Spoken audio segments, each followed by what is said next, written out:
मेरे मोहतरम जनाब दोस्तों, आज आपके सामने एक ऐसी कहानी से रूबरू कराता हूँ जो बिल्कुल हकीकत और सच्ची है कि जब वलियों का दौर जारी भी नहीं था, अल्लाह तबारक ताला ने अपनी रहमत के सदक़े में वलियों को हर जगह पर उतारा। उनकी रहमत, उनकी शफकत और उनकी रियाजत और उनकी इबादत के ज़रिए से अल्लाह तबारक ताला ने उनको अपना वली बनाया। ऐसी एक कहानी आपके सामने रूबरू पेश कर रहा हूँ। खुरासान एक शहर है इराक के अंदर। इराक के अंदर कबीले हुआ करते थे। उन कबीलों के अंदर फखरुद्दीन जिहादी और जहीरुद्दीन ईसा, उस जमाने में उनको उमर फारूक भी कहा जाता था। उनके खानदान के अंदर 30 बहनें थी और 35 भाई थे। उनके अंदर से एक बच्चा जिसका नाम शेख शहाबुद्दीन रहमतुल्लाह अलैह सरकार था, वो बचपन से ही निहायत शरीफ, ईमानदार और इबादत गुजार थे। हर वक्त अल्लाह की इबादत में मशगूल रहते थे। एक दिन उनके वालिद साहब ने कहा, बेटा आप जो इतनी इबादत कर रहे हो, आपको क्या इस इबादत के अंदर लज्जत आती है? आपने कहा, अब्बा हुजूर, मेरे को ये इबादत बहुत अच्छी लगती है और मैं इस इबादत के जरिए से अपने अल्लाह ताला को खुश करना चाहता हूँ। तो वालिद साहब ने जब इतना सुना तो आपने उस समय जो कारी हुआ करते थे या मुफ्ती हुआ करते थे या जो पढ़ाने वाले हुआ करते थे, आपने अपने बच्चे को उनके पास भेज दिया। उनकी मोहब्बत को, उनकी सखावत को और उनकी रिज़बत को देख करके वो मुसन्निफ बोलने लगे कि ए जहीरुद्दीन ईसा, ये आपका जो फर्जंद है आगे चलकर बहुत अल्लाह वाला बनेगा और बहुत बड़ा वली भी बन सकता है। इतना सुनना था कि बाप के दिल में खुशी तारी हो गई और आपने उस बच्चे के पर इतना ध्यान दे दिया कि उसे किसी भी काम के लिए नहीं कहा जाता था और इबादत के अंदर उनको रहने की तौकीद और तौफीक अता अल्लाह ने फरमा रखी थी, वो उन्होंने मुहैया कराया। जब बचपन में आपके थोड़े थोड़े चर्चे होने लगे तो आप अपने वालिद साहब के साथ इराक से, खुरासान शहर से आकर हिंदुस्तान की जमीन पर आ गए। उस समय पर गियासुद्दीन तुगलक का राज हुआ करता था और गियासुद्दीन तुगलक देखो दिल्ली के अंदर बहुत मशहूर राजा है, जिन्होंने पहला किला अरावती की पहाड़ियों के अंदर बनाया था और वो किला इतना बड़ा है आज भी कि उस किले का कोई तोड़ नहीं है। पूरी पहाड़ियों को घेर कर आप अगर कभी दिल्ली आए, जो बदरपुर शहर है हमारे दिल्ली 44 का, उसी के साथ से लगता हुआ तुगलकाबाद गांव भी है जिसमें गुजर का साम्राज्य रहता है और आज भी वहां पर बसापतें हैं। उस किले के अंदर आप देख सकते हैं गियासुद्दीन तुगलक का मकबरा भी है और उनकी बेगम खातून का मकबरा भी है और उनके फर्जंद का भी मकबरा है। जब आप यहाँ पर आए तो आगे मैं ले चलता हूँ आपको इस कहानी के साथ पर कि मैं आपसे क्या कहना चाहता हूँ। गियासुद्दीन तुगलक बलबन का जो राज्य था, साम्राज्य था, बहुत दूर तक फैला हुआ था और उस समय गियासुद्दीन तुगलक की तूती बोलती थी और इतने जबरदस्त बादशाह था कि इसके सामने कोई टिक नहीं पाता था। लेकिन कुछ कारण ऐसे होते हैं इंसान की जिंदगी के अंदर कि उनकी सल्तनतें भी चली जाती हैं, या घमंड में या अहंकार में या तकब्बुर में। तो वही दौर में आपको बताना चाहता हूं कि तकब्बुर का जो दौर होता है वो कितना खतरनाक होता है। उसी दौरान जब जहीरुद्दीन ईसा, फखरुद्दीन जिहादी अपने इस लाडले चहीते बेटे को लेकर तुगलकाबाद के अंदर आए, दिल्ली के अंदर आए, और ये जो दक्षिण भारत कहा जाता था, जब यहाँ पर आप आए तो आप यहाँ रहने लगे। आपकी मुलाकात बादशाह गियासुद्दीन तुगलक से हो गई। जब बादशाह तुगलक से हो गई तो आपकी सखावत को देखकर, आपकी शान अंदाजी को देखकर और आपकी उस रहमानाई और इबादत को देखकर बादशाह इतना मुतासिर हो गया आपसे कि आपने, गियासुद्दीन तुगलक बादशाह ने जहीरुद्दीन ईसा के हाथ पर बैत कर ली। बैत का मतलब है यानी कि मुरीद हो गए और उनके चाहने वाले खुसूसन तौर पर हो गए। तो महल के अंदर जो आपके फर्जंद थे, जिनका नाम आपने शेख शहाबुद्दीन रखा था, वो भी परवरिश पाने लगे। वो भी रियाजत मेहनत करते थे और उनकी इबादत को देखकर बादशाह ने भी उन पर खुसूसन तौर पर नजर अपनी रखी कि भाई ये बच्चा बहुत अच्छा है और इबादत गुजार है, तो क्यों ना मैं इसकी तवक्को करूं और तवज्जो करूं। जब बादशाह चढ़ाई के लिए जा रहा था दूसरे मुल्क के, मतलब हिंदुस्तान की जमीन पर किसी भी राज्य में अपना झंडा गाड़ने जा रहा था। उसी दौरान बादशाह तुगलक का जो बेटा था, जिसका नाम मोहम्मद जूना खां था, बिन तुगलक मोहम्मद जूना खां, जूना खां को उसके कारिंदों ने, जो उसके उस समय पर गुलाम होते थे, उन्होंने भड़का दिया कि जिले सुबानी, आपके वालिद साहब तो बूढ़े हो गए हैं, क्या राजपाट संभालेंगे, आप इनको किसी तरीके से बेदखल कीजिए इस सल्तनत से, और इस गद्दी पर आप अगर बैठेंगे तो बहुत अच्छा लगेगा, आप जमा भी हैं और ताकतवर भी हैं और आपके पास अपनी फौज भी है। जो बादशाह का बेटा मोहम्मद बिन तुगलक जूना खां था, वो इतना कच्चे कानों का था और इतना बेसब्रा था कि उसने अपने उन गुलामों की, उन कारिंदों की, उन शैतानों की बात मान ली।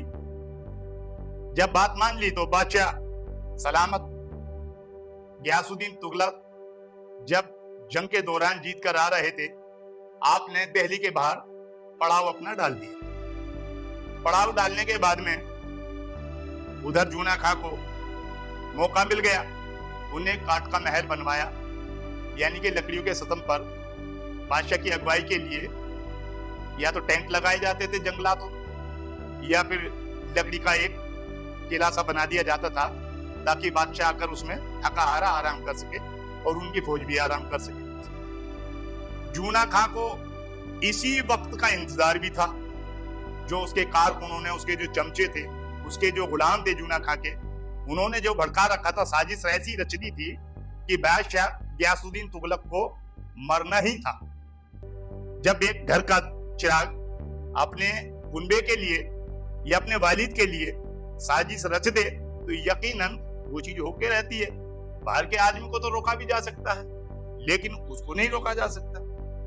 जब जूना खां ने ये देखा कि बादशाह सलामत आ गए हैं और उसी मचान के अंदर ठहरे हैं, जो उन्हें लकड़ी की काट का एक छोटा सा महल बनवाया था, उसने उस महल की जो सतीनें थी, जो उसके पिलर थे, उनको आरियों से कटवा दिया था थोड़ा थोड़ा, ताकि कोई हाथी या कोई ऐसा जानवर भारी उसको धक्का मारे, वो मचान गिर जाए बादशाह के ऊपर। तो उसी दौरान जूना खां ने, उनके पास एक हाथी मरखना हुआ करता था। बादशाह लोग सबसे ज्यादा मोहब्बत हाथियों से ही करा करते थे, शेरों का शिकार करते थे या हाथियों की सवारी करते थे। घोड़ों पर तो बहुत कम वो सवारियां अपनी करते थे, अगर वो युद्ध पे भी जाते थे तो हाथियों पर बैठ के जाते थे।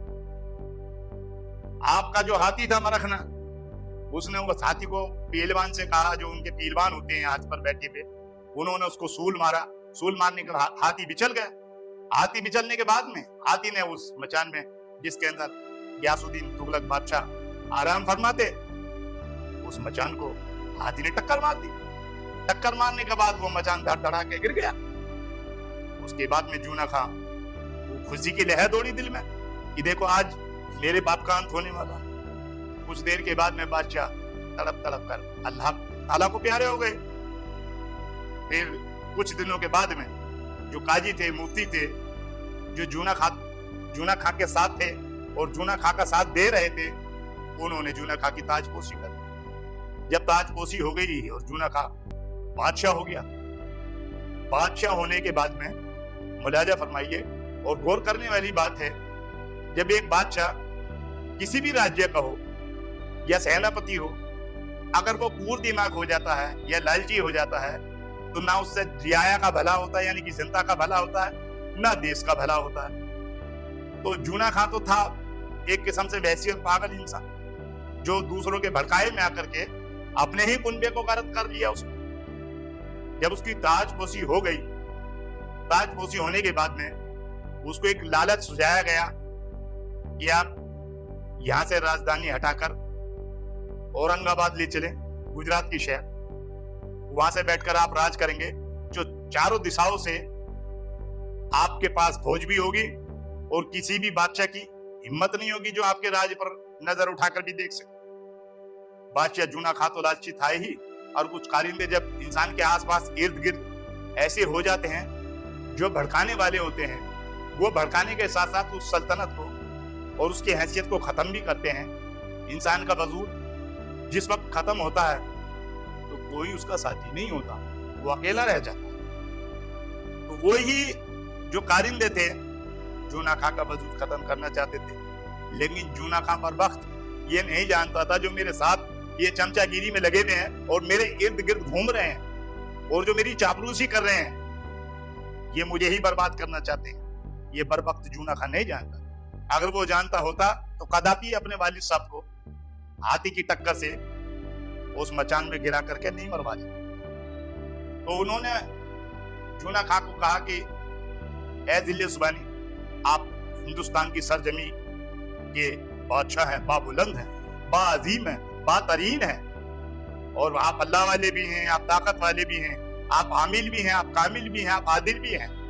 जब एक इंसान को जो जाहिल होता है उसको खिताबों से नवाजा जाता है और उसकी शान में कसीरे पढ़े जाते हैं तो उसका सीना चोड़ कर बहुत बड़ा हो जाता है और वो अपने आप को इंसान नहीं समझता, वो फिर खुदा से भी ज्यादा अपने आप को ताकतवर समझता है।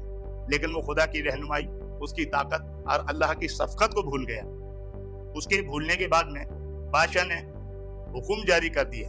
पहले तो उसने चलन चलवाया कि सोने चांदी के असरफियों को खत्म करा जाए और चमड़े के सिक्के चलाए जाएं। उसने चमड़ों के सिक्के टकसाल लगा दी। जब चमड़े के सिक्कों की टकसाल लगा दी तो मोहतरम जनाब दोस्तों, हर आदमी चमड़े के सिक्के बनाने लगा। अब जब बनाने लग गया चमड़े के सिक्के तो रियाया खुश हो गई और तरह तरह की उनको बेचारों को परेशानियां होने लगी और सल्तनत का जो कारमा था, राजस्व था, घटने लग गया और सल्तनत डगमगाने लग गई। बादशाह को फिर यह एहसास हुआ कि यार ये चमड़े के सिक्के मैंने गलत चला दिए, तो इन चमड़ों को सिक्कों को रोक दिया उसने। फिर जब वो उसके पास खजाना कम होने लगा अपनी रियाया के चलाने के लिए, तो उसने दूर दराज की नजर रखी ताकि मैं दूसरे राज्यों को जीतकर अपने अंदर शामिल कर लूं और उनके खजानों को लेकर के मैं अपनी रियाया को और मजबूत करूं, अपने राजस्व को मजबूत करूं, अपने राज्य को मजबूत करूं, अपने जो बादशाह थे उसको कायम करूं।